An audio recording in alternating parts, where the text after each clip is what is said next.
भक्तों, जो महिला रोज नहाने के बाद अपनी मांग में सिंदूर भरती है, वो आज मेरी बात को बहुत ध्यान से सुन ले, क्योंकि यह विषय साधारण नहीं है। भक्तों, मांग में भरा गया सिंदूर केवल श्रृंगार नहीं हुआ, यह स्त्री के सौभाग्य, पति की आयु और पूरे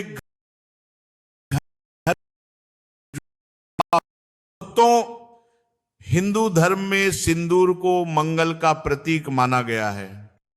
ये वही मंगल है जो पति की रक्षा करता है, जो दांपत्य जीवन को स्थिरता देता है और घर में लक्ष्मी के वास का मार्ग खोलता है। लेकिन भक्तों, जब यही सिंदूर गलत समय पर, गलत अवस्था में या गलत विधि से भरा जाए तो वही मंगल अमंगल का कारण भी बन सकता है। भक्तों, बहुत सी बहनें अनजाने में रोज ऐसी गलतियां कर रही हैं जिनका प्रभाव उनके पति के भाग्य पर पड़ रहा है। पति मेहनत करता है, दिन रात संघर्ष करता है, फिर भी तरक्की नहीं हो पाती। घर में बिना कारण कलह बढ़ती है, मन शांत रहता है, संतान पक्ष में भी बाधाएं आने लगती हैं। भक्तों, ये सब केवल बाहर के कारणों से नहीं होता, इसके पीछे कई बार घर के भीतर की छोटी छोटी धार्मिक चूक भी होती है। अब ध्यान से सुनिए भक्तों, सबसे पहली और बड़ी भूल, रात के समय मांग में सिंदूर भरना। भक्तों, शास्त्र स्पष्ट कहते हैं कि रात्रि का समय विश्राम और शांति का होता है। रात में सिंदूर लगाना मंगल की उग्र ऊर्जा को सक्रिय करता है, जिससे पति के जीवन में संकट और वैवाहिक जीवन में तनाव बढ़ सकता है। यदि अत्यंत आवश्यक हो तो लगाया जा सकता है, लेकिन इसे आदत कभी ना बनाएं।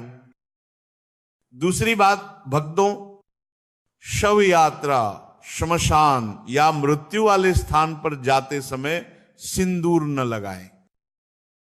ऐसे स्थानों की ऊर्जा भारी और शोकपूर्ण होती है।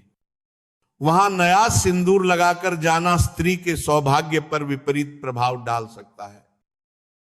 तीसरी बात भक्तों, गिरा हुआ सिंदूर दोबारा उपयोग में न ले। अगर सिंदूर की डिब्बी गिर जाए या सिंदूर भूमि पर गिर जाए तो उसे वापस न भरें। यह संकेत होता है कि उस सिंदूर की ऊर्जा टूट चुकी है। गिरा हुआ सिंदूर पति की उन्नति में बाधा और घर में दरिद्रता का कारण बन सकता है। चौथी बात भक्तों, न अपना सिंदूर किसी को दे और न किसी से ले। किसी और के सिंदूर के साथ उसकी नकारात्मकता, उसके भाग्य के दोष भी स्थानांतरित हो सकते।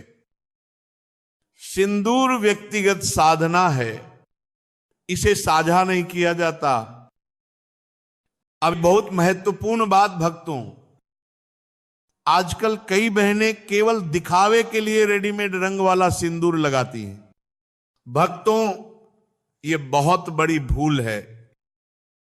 रासायनिक या बनावटी रंग वाला सिंदूर धर्म के अनुसार उचित नहीं माना गया है। सिंदूर केवल प्राकृतिक होना चाहिए। भक्तों, समझ लीजिए, पति की तरक्की केवल उसके पुरुषार्थ से नहीं होती, उसमें पत्नी की धार्मिक स्थिति भी जुड़ी होती है। यदि पत्नी नियमों का पालन नहीं कर रही तो पति चाहे जितनी मेहनत कर ले, मार्ग में बाधाएं बनी रहती हैं। अब सुनिए भक्तों, कभी भी क्रोध, दुख या मानसिक अशांति में सिंदूर न भरें। उस समय मन की नकारात्मक ऊर्जा सीधे सिंदूर में प्रवेश कर जाती है, जिसका प्रभाव पड़ता है। मांग में सिंदूर हमेशा पूरी, सीधी और बीच से भरना चाहिए। आधी, अधूरी, तिरछी या केवल टीके जैसी रेखा सौभाग्य को कमजोर करती है।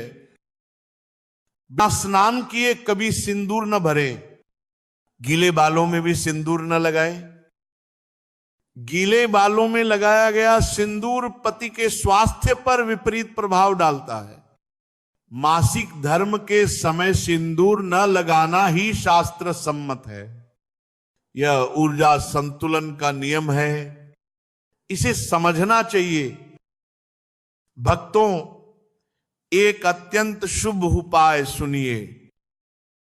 अपने प्राकृतिक सिंदूर में चुटकी भर शुद्ध हल्दी मिलाएं। हल्दी सौभाग्य, स्वास्थ्य और लक्ष्मी का प्रतीक है। ये उपाय गुप्त रखें, किसी को न बताएं। सुबह स्नान के बाद शांत मन से भगवान का स्मरण करके सिंदूर भरें। धीरे धीरे आप स्वयं परिवर्तन देखेंगे। पति की उन्नति, घर में धन का प्रवाह और पारिवारिक शांति बढ़ने लगेगी। भक्तों, ये मत समझिए कि सिंदूर केवल लाल रंग है। ये स्त्री के आज्ञा चक्र को सक्रिय करता है, मंगल ग्रह की ऊर्जा को संतुलित है। जब नियम से, श्रद्धा से और सही विधि से सिंदूर भरा जाता है तो वही सिंदूर घर का कवच बन जाता है। इसलिए भक्तों, मांग में सिंदूर भरते समय इसे साधना, दायित्व समझिए और पूरे विश्वास के साथ निभाइए, क्योंकि स्त्री का सिंदूर सुरक्षित है